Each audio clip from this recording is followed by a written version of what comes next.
기독교가 우리 한국 땅에 전래되면서 특히 우리 기독교는 믿음을 많이 강조를 했습니다. 그죠? 여러분, 믿음을 얼마나 많이 강조했는지 몰라요. 믿음을 너무나도 강조하다 보니까 사람이 믿음이 있는 것 같은데 행위가 영 믿는 사람하고는 딴판과 같은 그런 모습을 많이 가지고 있었습니다. 그러다 보니까 믿음이 있다고 하는 사람들이 욕을 많이 먹게 돼 있어요. 그리고 믿음이 있다고 하는 사람들이 복음을 전하다 보면 너나 믿어라 하는 소리를 잘 듣기도 합니다. 그런데 오늘 본문 23절에 보면 너희는 말씀을 행하는 자가 되라 그러셨어요. 믿음이 있으면 말씀을 듣고 그것을 행하는 자가 된다라고 하는 것입니다. 행함이 없는 믿음은 죽은 믿음이라 그랬어요. 그죠? 행함이 없는 믿음은 죽은 믿음이라 그랬습니다. 그러니까 우리 그리스도인들은 말씀을 듣고 행하는 자가 진짜 성도다라고 하는 거예요. 우리가 예수 그리스도를 믿음으로 하나님의 자녀가 되었다면 달라지는 것이 있어야 돼요. 뭔가 달라져야 됩니다. 예수를 믿기 전의 모습과 예수를 믿은 후의 모습이 달라져야 돼요. 그러니까 하나님을 믿고 말씀을 먹고 또 신앙생활 하는 사람은 이렇게 예수를 믿기 전과 예수를 믿고 난 후에 달라져야 돼요. 과거에는 육신의 소욕을 따라 정욕과 탐심과 이기심 등 자신의 욕망을 따라 살았다면 이제는 그 소욕을 버리고 성령의 인도하심으로 하나님의 뜻을 따라 살면서 예수님을 닮는 모습이 있어야 되는 것입니다. 우리의 모습은 전부 다 달라도 내 모습 속에서 예수님을 닮아 있는 모습이 있어야 돼요. 그래서 당신을 보면 꼭 예수님을 보는 것 같습니다. 천사를 보는 것 같습니다 라고 하는 모습이 담겨져 있어야 돼요. 당신을 보면 꼭 쌈딱 같습니다. 이러면 여러분 예수 믿는 사람이 문제가 있다라고 하는 것입니다. 자, 그러면 우리가 예수님을 믿으려면 예수님을 닮아야 되는데 예수님을 닮으면 어떻게 해야 될까요? 너무나도 당연한 이야기인데 예수님께서 하신 말씀, 성경 말씀을 그대로 따라서 하는 것입니다. 그게 표준이요. 그대로 따라서 하는 거예요. 따라하다 보면은 닮게 되어 있습니다. 따라하다 보면 닮게 되어 있어요. 사자성어 가운데 근주자적, 근묵자흑이라고 하는 말이 있습니다. 붉은 인주를 가까이 하면 붉게 되고 먹을 가까이 하게 되면 검게 물든다라고 하는 그런 뜻입니다. 착한 사람과 사귀면 착해지고 악한 사람과 사귀면 악해질 수밖에 없다고 하는 그런 비유로 많이 쓰이는데 이 비유는 다양한 상황에서 많이 사용이 되어 왔던 것입니다. 좋은 습관과 바른 정신을 가진 사람과 어울리면 좋은 습관과 바른 정신을 갖게 되고 나쁜 습관과 불량한 성품을 가진 사람과 어울리면 나쁜 습관과 불량한 성품을 갖게 된다고 하는 것입니다. 그러니까 우리 사람은, 인간은 우리 주위의 환경이 그만큼 여러분 중요하다라고 하는 것입니다. 자, 우리가 잘 아는 맹모 삼천지교라고 하는 말이 있죠. 맹자의 어머니가 이사를 했는데 어디로 이사했습니까? 첫 번째는 묘지 근처로 이사를 했어요. 그런데 맹자가 보고 듣는 것이 늘 상여 메고 곡하는 것이어서 늘 그 흉내를 내고 놉니다. 저희도 어렸을 때 그 상여 메고 가는 흉내 많이 내면서 놀았어요. 아이고 대이고 이러면서. 그러니까 맹자의 어머니는 야, 이곳은 자식 기를 것이 못 된다라고 생각하고는 곧바로 저자 근처로 집을 옮겼습니다. 시장 근처로 사람이 많은 곳으로 이 집을 옮겼어요. 저자거리로 이사를 오자 이 맹자 아이가 그것을 보고 듣는 것이 늘 장사하는 것이어서 아이가 놀 때 장사 흉내를 내면서 놉니다. 떠리 뭐 이래 가면서 이거 얼마 애들끼리 노는 게 내 그런 노름이죠. 저도 어렸을 때에 제 나이 또래의 그 아이들이 동네에서 놀 때 무슨 놀이를 했느냐면 지금도 기억이 나는데, 아버지가 술 먹고 돌아서 잔소리하는 거 그거 흉내내고 놀았어요. 그리고는 그 소꿉장난으로 밥상을 차려놓고 나면 에이 하면서 그 엎어버리는 거. 그러면은 이제 또 쬐끄만한 여자아이가, 이제 우리 아역이 많은 아이가 그 남편을 향해서 바가지 긁는 걸 한 거예요. 내가 못 살겠네, 죽겠네, 뭐 이래 가면서 그런 거를 소꿉장난하면서 놀던 시절이 있어요. 왜? 그런 거를 많이 보았기 때문에 그래요. 그런 걸 많이 봤기 때문에 그렇습니다. 지금 생각해 보면은 참 그런 환경 속에서 저도 자랐다라고 하는 거죠. 맹자 어머니가 그 모습을 보고는 이것도 시장 근처에서 자식을 기를 것이 못 된다 하고는 서당 근처로 이사를 했다고 하는 거예요. 자, 서당 근처로 이사를 하자 맹자가 어떻게 했습니까?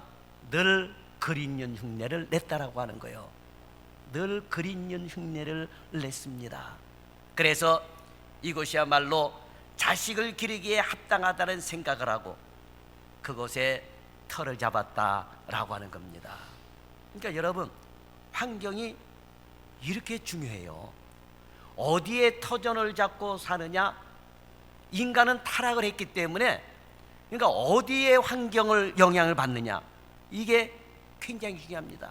그러면 예수를 믿는 우리 인간은 예수님을 닮아야 되잖아요. 그러면 예수님을 닮을 수 있는 환경으로 들어가야 돼요. 그러니까 여러분이 예수를 닮고자 하는 그런 모습이 원한다면 예수님을 닮을 수 있는 환경을 가야 돼요.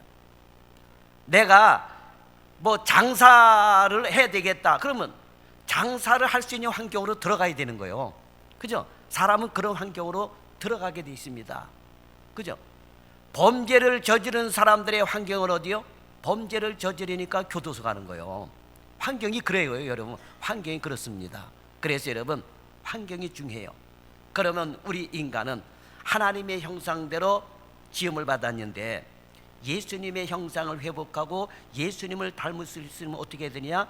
바로 예수님을 닮을 수 있는 환경으로 가야 돼요. 예수님을 닮을 수 있는 환경으로 들어가는 가장 확실하고 중요한 것이 뭐냐? 어디냐? 바로 예배 장소라고 하는 거예요. 하나님을 향한 예배 장소로 들어가야 되는 거예요.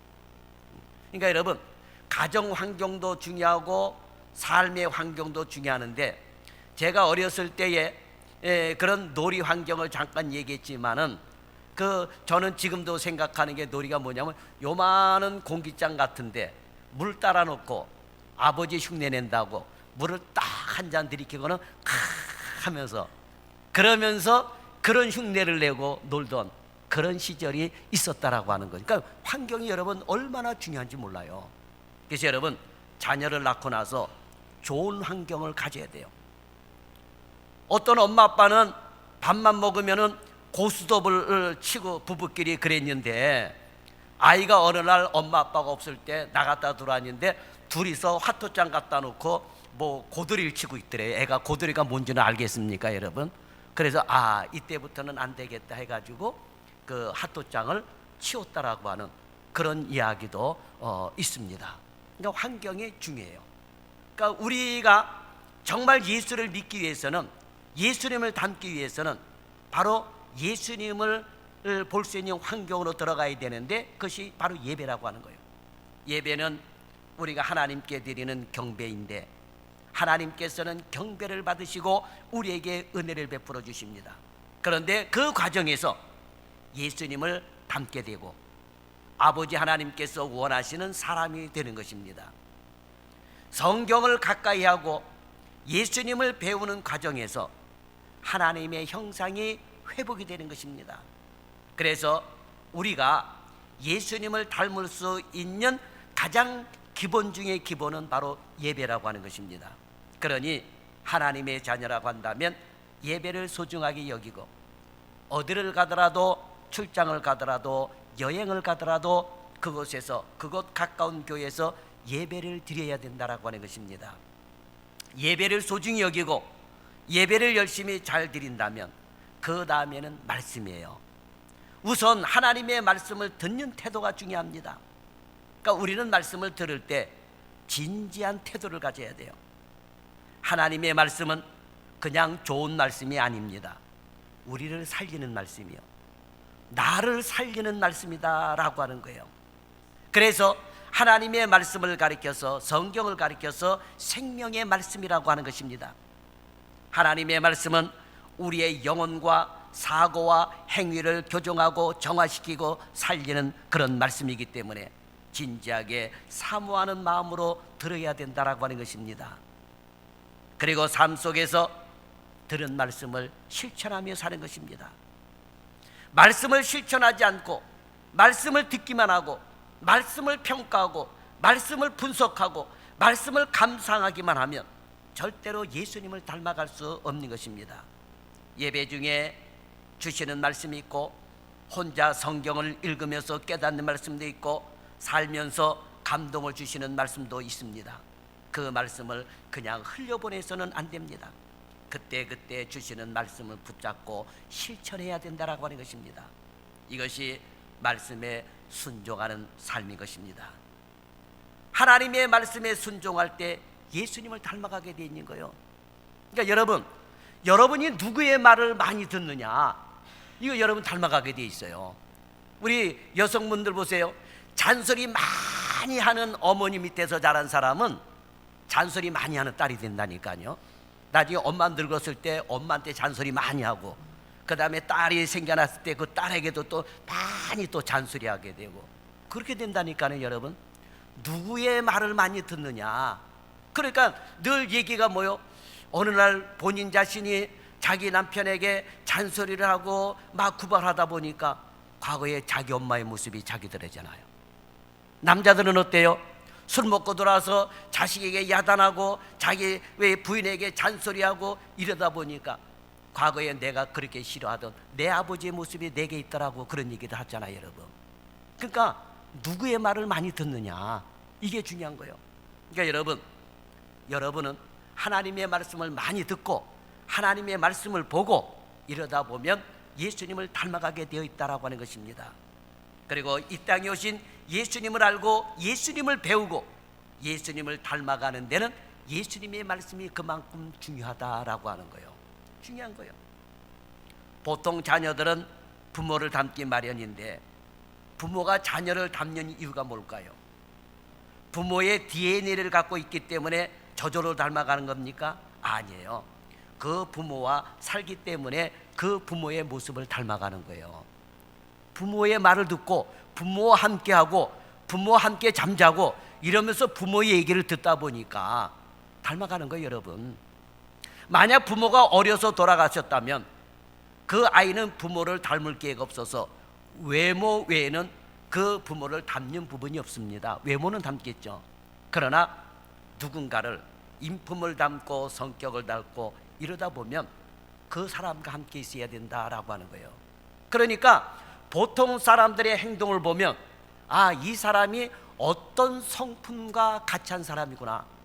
간혹 폭력을 잘 쓰는 사람이 있어요. 그러면 그 아이는 폭력을 잘 쓰는 사람과 함께 한 사람. 그러니까 여러분, 폭력배는 폭력배와 함께 모이잖아요, 여러분.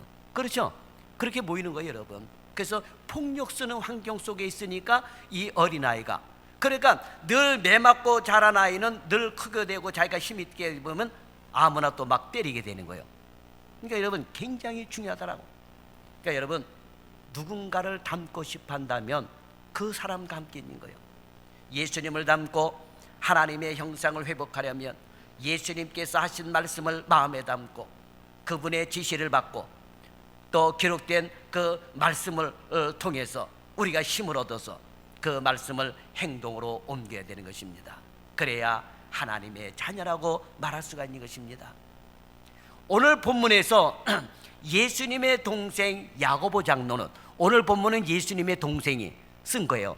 처음에는 예수님을 안 믿었는데 예수님이 미쳤다고 그러고 예수님을 잡으러 다녔던 동생이에요. 그 엄마하고 형제들하고. 그런데 예수님께서 이 땅에 복음을 전하셨을 때 그 복음을 받아들이고 예수님의 모습을 보니까 아이고 이건 우리 집에 그냥 태어난 육신의 형이 아니고 메시아가 맞구나 해가지고 예수님을 믿고 따라다녔던 그 동생 야고보예요. 예루살렘 교회의 장로입니다. 그러니까 이 예루살렘 교회 장로였던 야고보 장로는 예수를 믿고 하나님의 자녀된 성도들에게 말씀을 듣고 어떻게 행동해야 되는지를 우리에게 말씀해 주고 있습니다. 그래서 말씀을 듣기는 속히하고 말하는 것과 성내는 것은 더디하라라고 말씀을 합니다. 이것은 성도가 하나님을 닮기 위한 경건한 생활의 본보기예요. 말씀을 듣고 받아들이는 것은 그 말씀을 실천하는 것이 포함이 되어 있는 것입니다. 말씀을 듣고 행하지 않는 자는 자신을 기만하는 것 같다라고 하는 것입니다. 이러므로 성도의 행복한 삶의 시작은 말씀을 듣고 그대로 행하는 것에서부터 시작이 되는 거예요. 그러니까 여러분이 행복한 삶을 살려면 어떻게 되느냐? 바로 말씀을 듣고 그 말씀을 행하는 거예요. 그게 여러분 기준입니다. 그래서 성경을 캐논이라고 그러는 거죠. 우리 인간의 삶의 기준이다라고 하는 거예요. 그러니까 이 기준을 탄탄하게 잘 지켜가면 인생은 행복하게 살 수가 있는 것입니다. 그래서 야고보 장로는 말씀을 실천하는 것을 경건한 삶으로 연결시키면서 몇 가지 예를 들어서 우리에게 말씀하고 있는데, 첫째는 성내지 말라라고 하는 거예요. 성내지 말라. 근데 여러분, 우리 가운데 성 안 내며 살 수 있는 사람이 있습니까? 부하가 터지는데 성 여러분 안 낼 수가 있겠습니까? 성을 낼 수밖에 없죠. 얼마 전에 제가 우리 아영이가 태어나가지고 죄송하지만 처음으로 화를 내고 소리를 질렀어요. 제가 처음으로. 생전 우리 아영이는 할아버지는 화 안 내실 줄 알았던 거죠. 그죠? 그런데 왜 화를 냈냐면 문을 열어놓으라 그러는데 문을 닫아놓은 거예요. 그래가지고 우리 둘째 손자아이가 발을 찧은 거예요. 발가락에 손톱이 빠지려고 그러는데 그 발가락 찧으니까 애는 아파 죽겠다고 그러지, 막 울지. 우리 집 사람은 또 다리가 큰일 났는 줄 알고 와서 또 막 야단을 하지. 그 모습을 보면서 제가 아영이한테 왜 문 닫지 말라 그러는데 문을 닫아가지고 동생 발가락 찧어가지고 이렇게 아파서 울게 하냐고 제가 소리를 팍 질렀어요. 나도 모르게. 예? 네 집에 가 이러면서. 그랬더니 아이가 어떻게 하느냐면 나한테 화달짝 뛰어올르지 무릎팍에 딱 앉아가지고는 딱 자꾸는 뽀뽀를 갖다가 한 100번은 하는 것 같아요. 그러면서 아이고, 그러다 보니까 화가 순식간에 누그러져 버린 거예요. 이게 화가 순식간에 누그러져 버린 거예요. 야, 센스가.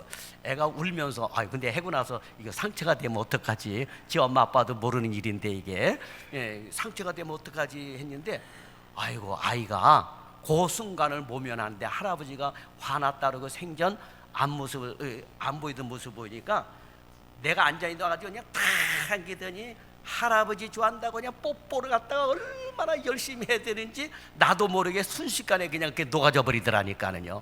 야, 근데 진짜 이게 성내는 것 때문에, 화내는 것 때문에, 야, 지금도 아이가 상처를 입었으면 어떡할까. 그리고 화를 내고 나서는 미안한 거예요. 그렇잖아요, 여러분.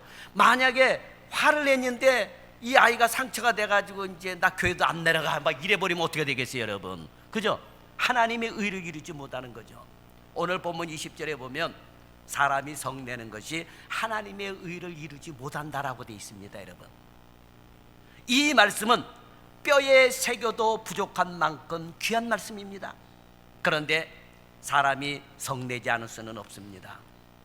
자신의 의견을 이야기하다 보면 언성이 높아져서 화를 내기도 하고, 자신의 생각과 의견이 맞지 않을 때 쉽게 분노하고 화를 내는 사람도 있어요.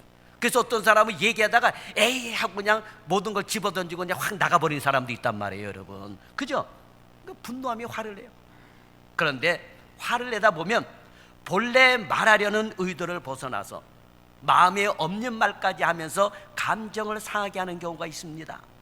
충분히 부드러운 말로 이야기할 수 있는데 언성을 높이고 가시돋친 말을 해서 상대방의 감정을 박박 긁어서 회복이 안 되게 하는 그런 말을 할 때가 있다라고 하는 거예요. 그러면 그렇게 가시돋친 말을 해서 어떤 점이 해결됐습니까? 그렇게 가시돋친 말을 해서 나는 기분이 좋아졌습니까? 가시돋친 말을 해가지고 상대방이 좀 깨닫고 변화가 됐습니까? 안 되거든요, 여러분. 그렇지 않습니까? 오히려 역으로 하나님의 의를 이루지 못한다라고 하는 거예요. 그래서 교회 안에서도 언성 높이고 싸우다가 꼭 가면서 에이 교회 나오나 보라 이러고 나가는 사람이 있어요. 둘이서 싸웠는데 그 목사는 도대체 어떻게 하라고 그러는 거죠? 여러분 생각을 해봐요. 예? 본인들이 밥 먹고 차 마시면서 좋은 대화를 나누고 가다가 갔는데 에이 상처됐다고, 예? 삐지고 가가지고 교회도 안 나오고 그런 사람들이 있단 말이에요, 여러분. 그죠? 그러니까 화내는 것이 하나님의 의를 이루지 못한다. 화를 내는 것으로 인하여 하나님의 의를 산산조각 내버리는 것입니다. 그동안 아무리 좋은 일을 많이 하고 상대방의 밥도 사주고 선물도 하고 좋은 일을 많이 했어도 성질을 부리거나 화를 내면 그동안에 쌓아놓은 것이 무너진다라고 하는 거예요. 공등탑이 무너진다라고 하는 말이 있는데 이게 딱 들어맞는 말이다라고 하는 거예요. 화를 내고 성질내면 좋았던 이미지도 다 사라져버리고 맙니다. 그래서 하시는 말씀이 사람이 성내는 것이 하나님의 의를 이루지 못한다라고 하는 것입니다. 그동안에 전도하려고 이것저것 잘해줬는데 어떤 일로 인하여 성질내고 화를 내면 그 사람에게는 전도를 못하는 거죠. 그동안 쌓아놓은 이미지가 의가 무너져버리기 때문인 것입니다. 그래서 화를 단순히 내는 감정을 잘못 풀어서 나의 실수가 드러날 때 있다라고 하는, 그러다 보니까 하나님의 의를 이루지 못하게 되고 그 다음에 누가 침투하게 돼요? 사단이 침투하게 된다라고 하는 거예요. 에베소서 4장 26절과 27절에 보면 분을 낼 때 죄짓지 말고 분을 품어서 마귀에게 틈을 주지 말라라고 말씀하고 있습니다. 그만큼 성내는 것은 마귀가 역사하도록 틈을 주는 거다라고 하는 거예요. 마귀가 역사하는데 어떻게 하나님의 의를 이룰 수가 있겠습니까? 그러면 성도가 어떻게 하면 화를 조절할 수가 있을까요? 19절에 보면 성내기를 더디하라라고 하는 거예요. 더디하라라고 하는 거예요. 그러니까 여러분 조절해야 돼요. 내 성격을 조절해야 돼요. 여러분 우리가 집에서 더우면은 늘 에어컨만 틀고 있다 어떻게 합니까? 에어컨을 약하게 한다든지, 그죠? 조절기 가지고 끈다든지 조절하잖아요. 겨울에 보일러를 틀어놨을 때도 어떻게 합니까? 너무 더우면은 내리고 너무 추우면 올리고 조절하잖아요. 그러니까 여러분 우리의 성격도 이 조절을 할 줄 알아야 돼요. 성격을 조절하지 못하면 여러분 큰일 난다라고 하는 거예요. 우리 마음속에 성을 낼 수 있습니다. 부하가 일어날 때도 있죠. 그러나 마귀가 틈타지 못하도록 요거 분을 내고 화를 내는 것도 잘 조절할 수 있도록 훈련해라 라고 하는 거예요. 특히 말씀을 조절하기 위해서는 어떻게 합니까? 말씀을 듣고 말하기는 더디하라 라고 하는 거예요. 말을 더디하라고는 말을 천천히 하라는 뜻이 아닙니다. 성급하게 자기 의견만 주장하거나 자기 고집만을 내세우지 말라고 하는 것입니다. 자기 주장만 내세우다 보면 화가 올라오는 것을 막지 못합니다. 그러다 보면 결국 성내게 되고 그러다 보면 일을 그르치게 되고 결국은 여러분 후회하게 된다라고 하는 거예요. 후회하게 되는 것입니다. 요즘은 분노 조절 장애라고 할 만큼 별것 아닌 일에 분노하고 화를 내는 사람들이 많습니다. 별거 아닌 일에 사람들이 조절을 못해요. 조절을 못합니다. 그러면서 화를 불같이 내는 사람들이 있어요. 그러면서 뭐 그냥 자기 주장만, 상대방의 주장은 전혀 얘기 안 하고 자기에게만 주장하는 분들이 있었어요. 과거에 제가 정치 발언 같은 건 안 하는데 과거에 벌써 한 40여 년 전 얘기죠. 40여 년 전 얘기인데 김영삼 대통령하고 김대중 대통령이 후보로 나온 적이 있었죠. 여러분 두 분 다 돌아가셨으니까 얘기죠. 그죠? 제 생각은 그래요. 저는 그래요. 아니 김대중 씨가 대통령이 되면 어떻고 김영삼 씨가 대통령이 되면 어떤데 교회가 둘로 나눠져 버렸어요. 교회 안에서. 그래가지고 김대중 선생님이 돼야 된다, 김영삼 선생님 막 둘이 막 치고받을 정도로 하고 그냥 쫙 나눠져 가지고 야, 예배 시간에 예배도 안 나오고 지들 가정에 김영삼파, 김대중파. 아니 교회 안에 뭐 바울파, 개바파 뭐 이런 건 있어도 지금 하도 오래 지나갔으니까 그런 거지. 아니 같은 대한민국 사람으로서 누가 되면 어떻습니까? 그런데 이게요, 교회가 나눠져 가지고 야, 이 교회 목회를 못하게 되나 할 정도까지 간 적이 있었어요. 예. 야, 그러니 나는 그 당시 중립이 돼 있어갖고 나는 누가 되든지 상관없다, 나는 뭐 그런 마음 갖고 있는데 뭐 그냥 성도들이 와서 어느 쪽이냐 뭐 이런 얘기까지 하게 되고 막 이러다 보니까 야, 이거 보통 문제가 아니다. 그런데 문제는 뭐냐? 분노 조절을 못하는 분들이 있더라고. 그 속에서 주먹 다짐을 하는 분들이 있더란 말이에요. 여러분, 이게 여러분 될 일입니까? 예? 그리스도의 사람인 저와 여러분은 말로 덕을 쌓고 성내기를 더디하여 예수님을 닮은 그리스도인들이 되어야 될 줄 믿습니다. 그리스도인들이 되어야 되는 거예요. 진짜 예수의 사람이 되어야 된다라고 하는 거죠. 그래서 여러분, 분노를 조절할 수 있는 그런 그리스도인들이 되기를 바랍니다. 그 다음에 둘째로 우리의 혀에 재갈을 물리라고 하는 거예요. 혀에 재갈을 물리라고 하는 거예요. 옛날에는 교통수단으로 말을 이용을 했습니다. 그런데 이 말의 무게가 보통 500kg 가까이 돼요. 500kg 가까이 될 정도로 굉장히 무겁습니다. 보통 사람으로서는 이 말을 움직일 수가 없어요. 여러분, 저와 여러분은 말을 움직일 수 있겠습니까? 못 움직여요, 여러분. 그죠? 그래서 이 말을 사람의 마음대로 움직일 수 있는 방법이 있는데 이 말의 입에 뭘 물려요? 재갈을 물리는 거예요. 재갈을 물립니다. 그래서 땡기면 아프니까 끽소리 못하고 따라와요. 소도 마찬가지죠. 그 큰 소를 움직이는 방법이 무엇입니까? 코를 뚫는 거예요. 콧뚜레라는 거예요. 그러면 이려 땡기게 되면 코가 아프니까 음메하고 끌려오게 되죠. 만약에 그런 걸 안 하면 어떻게 해요? 말은 말대로 뛰게 되고 소는 소대로 뛰고, 사람이 끌어 당겨서 다스릴 수 있는 동물이 아니죠. 자, 사람도 이 혀에 문제가 있는 거예요. 이 새치혀가, 새치밖에 안 되는 혀가 사람을 잡는다는 말이 있습니다. 사람을 잡는다는 말이 있어요. 새치밖에 안 되는 짧은 혀지만 잘못 눌리면 사람도 죽일 수도 있고 죽어가는 사람도 살릴 수 있다라고 하는 거예요. 그러니까 여러분 봐봐요. 자살하고자 하는 사람의 이 말을 요 잘함으로 인해서 자살하는 것을 하지 말아야 되겠다 그러고 여러분 돌아오는 사람들이 얼마나 많습니까? 그렇잖아요. 근데 멀쩡한 사람도 요 새치어를 잘못 늘려가지고 자살하는 사람도 있잖아요, 여러분. 그렇지 않습니까? 말 한마디로 천냥빚을 갚는다는 말도 있습니다. 그만큼 이 혀는 작지만 어떻게 사용하느냐에 따라서 사람을 죽이기도 하고 살리기도 하는 힘이 있다라고 하는 것입니다.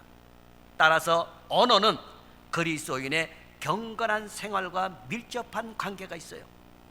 자기 혀를 제하지 못하면 마음을 속이게 되고 경건은 헛것이 되고 마는 것입니다. 오늘 본문 26절에 보세요. 누구든지 스스로 경건하다 생각하며 자기 혀를 재갈 물리지 않냐고 자기의 마음을 속이면 이 사람의 경건은 헛것이니라 그랬습니다. 신약 성경에 보면 본문에만 경건이라는 단이 나오는데 그것도 말과 관련하여 혀에 재갈을 물리지 않냐면 그 경건은 헛것이라고 말씀하고 있습니다.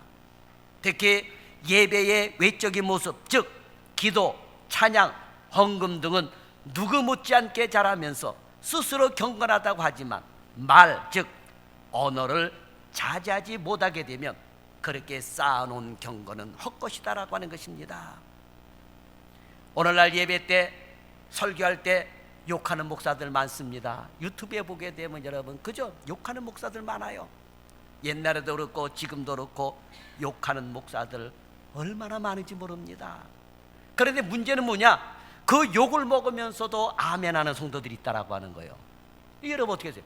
하늘산 기도원에 가가지고 욕 저 무지 많이 먹었습니다. 욕 그 전에 굉장히 그 욕 많이 했죠. 그런데 그런 욕을 하면서 이 아무개 목사님 그 욕쟁이 목사라잖아요. 그 밑에 있었던 전도사들도 욕쟁이 목사예요. 지금도 그 이천성 목사님 그 밑에 있었던 전도사들 얼마나 욕을 해야 되는지 몰라요. 설교 시간에. 이게 무슨 경건이에요, 여러분? 경건한 예배가 아니잖아요. 그런데 거기에 앉아있는 성도들이 전부 다 아멘을 또 하고 있네. 그 여러분 생각을 해봐요. 이게 여러분 그리스도인으로서 의를 이룰 수가 있겠습니까? 그래서 혀에 재갈을 물리라고 하는 거예요. 남을 비방하거나 악담하는 것을 제어하라고 하는 것입니다. 언어를 절제하지 못하면 결코 경건에 이룰 수 없다라고 하는 거예요. 광화문에 수십만 명이 모였는데 거기서 얼마나 욕을 해야 됩니까, 여러분? 생각을 해봐요. 그런데 그거를 듣고 있습니까, 여러분? 욕먹으러 거기 갔습니까? 예배를 드리는데 욕먹으러 예배를 드리고 앉아 있습니까? 그런 자리는 참석하지 말아야 되는 거예요, 여러분. 그죠? 경건에 이르는 소리를 많이 들어야 돼요. 경건의 말을 많이 들어야 되는 것입니다. 자, 우리 한국 아이들은 한국말을 많이 듣죠. 그러니까 한국말을 잘해요. 아기 때부터 2살, 3살. 제가 그전에도 얘기했지만 중국에 갔더니 3살, 4살 밖에 안 된 아이가 중국말을 얼마나 잘하는지 몰라요. 근데 옆에 있던 목사님 보고, 야, 목사님 얘 보라고, 이 조그만 애가 얘 중국말을 이렇게 잘하는데 얘 천재 아니냐 그랬어요. 그랬더니 그 목사님이, 아이고 목사님 무슨 소리예요? 얘 중국에 살고 중국말만 들으니까 중국말 잘하는 거죠. 그렇죠? 우리 한국 가보세요. 2, 3살짜리가 한국말 얼마나 잘하느냐. 근데 내가 그렇게 웃으면서 얘기한 적이 있는데, 그렇죠 여러분? 어떤 말을 듣느냐에 따라서 그 말이 나오게 되는 거예요, 여러분. 그죠?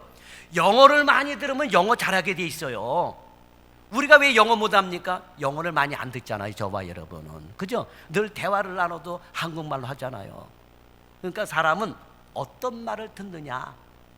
그러니까 여러분, 내 혀를 제어할 수 있는 그런 우리 신앙생활을 해야 될 줄 믿습니다. 특히 19절에 보면 듣기는 속히 하고 말하기는 더디하라는 말씀과 26절에 보면 혀를 재갈 물리라고 하는 말씀을 꼭 기억하시 바랍니다. 잠언 15장 1절에 보면 유순한 대답은 분노를 쉬게 하도 과격한 말은 노를 격동하느니라 그랬습니다. 말 한마디가 이렇게 중요한 것입니다. 그래서 여러분, 우리가 예수님을 닮아가려고 할 때 행동도 중요한데 그 못지않게 언어 생활이 중요하다라고 하는 거예요. 언어 생활이 중요합니다. 그래서 여러분, 좋은 언어를 여러분 습득하고 좋은 언어를 말해야 될 줄 믿습니다. 오죽하면 야고보서 3장 6절에 보면 혀는 곧 불이요 불의 세계라. 혀는 우리 지체 중에서 온몸을 더럽히고 삶의 수레바퀴를 불사르나니 그 사르는 것이 지옥불에서 나느니라 그랬어요.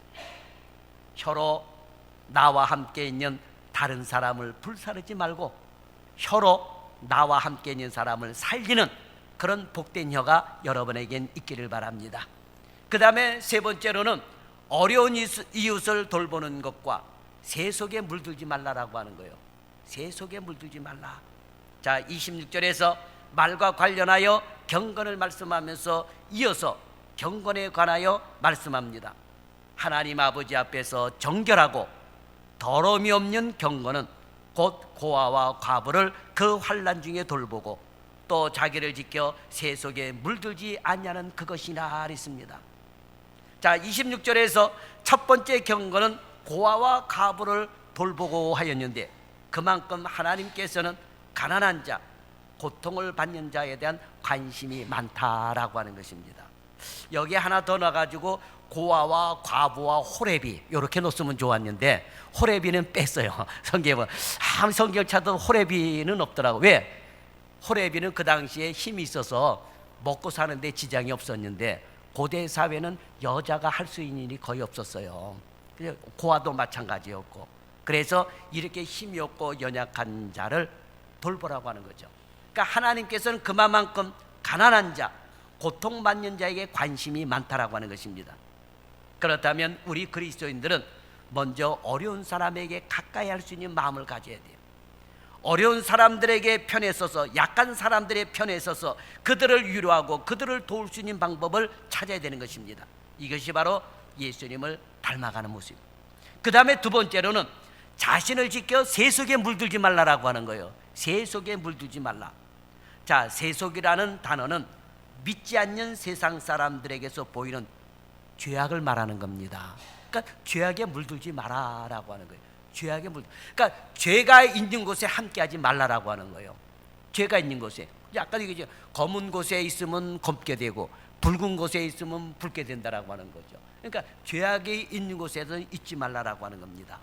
하나님의 자녀라면 세상 사람들에게서 나타나는 모습을 따라가지 말고 하나님의 말씀으로 자신을 지켜라라고 하는 거예요. 죄악에 빠지지 않고 하나님을 따라 경건한 삶을 살아라라고 하는 것입니다. 이것이 바로 예수님을 닮아가는 모습이다 라고 하는 거예요. 사랑하는 여러분, 예수 그리스도의 희생으로 하나님의 자녀가 되었다면 예수님을 닮아야 합니다. 이것이 경건입니다. 경건은 형식이 아닙니다. 경건은 말만 하는 것이 아닙니다. 경건은 행동으로 나타나야 되는 것입니다. 그래서 경건한 행동의 첫 번째가 뭐요? 언어 생활이고, 두 번째가 어려운 사람을 돕고 세속에 물들지 않는 것입니다. 오늘도 하나님께서 기뻐하시고 하나님께서 바라시는 모습이 여러분의 삶 가운데 나타나기를 바랍니다. 그래서 여러분의 행동과 삶이 하나님의 의가 이루어지는, 그래서 복된 삶으로 이어지는 그런 성도들이 되기를 예수님의 이름으로 축원합니다. 기도하겠습니다. 살아계신 하나님, 오늘 우리는 또 예배 시간에 귀한 말씀을 읽고 펼쳐들고 또 들었습니다. 이 들은 말씀을 새겨듣고 세상에 나가서 말씀 따라 살아갈 수 있는 저희들이 되게 하여 주옵소서.